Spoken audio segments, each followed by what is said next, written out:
unaasi na Allah anakupa siha. Lakini pia pale pale ambapo unaasi, Mwenyezi Mungu amekupa neema nyingine, neema ya uwezo wa kufanya kile ambacho unafanya. Ukipeleka mkono unakwenda, ukipeleka chochote kinakwenda.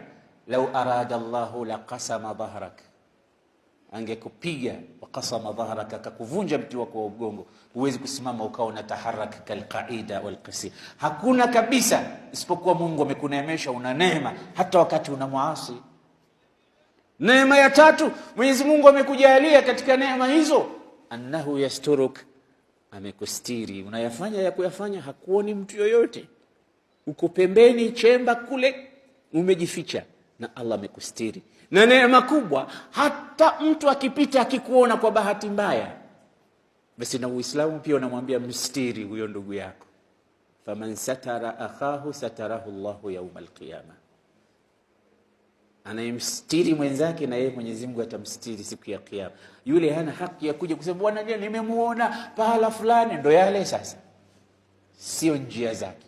Mstiri, mfuate, mnasihi, mueleze ubaya wa mambo anayoyafanya, lakini usimualikie mitaani.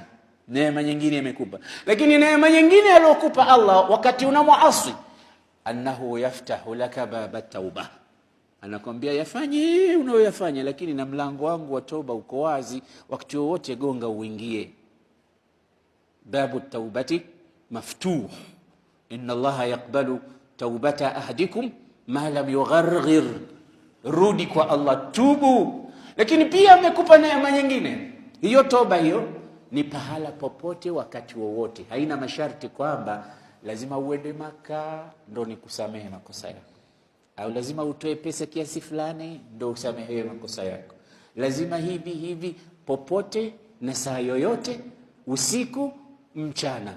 Yaftah wa yasema yabsutu yadahu bil-layli liyatuba musii'un nahar wa yabsutu yadahu bin-nahari liyatuba musii'ul layli hatta tatlu'a ash-shamsu min maghribiha. Wakati wowote mlango wa toba uko wazi. Na neema nyingine aliyokupa wewe mwenye kutubia, ukitubu yubaddilu Allahu sayyi'atika hasanat, yale maovu yako Mwenyezi Mungu anayabadilisha yanakuwa mema yale yale.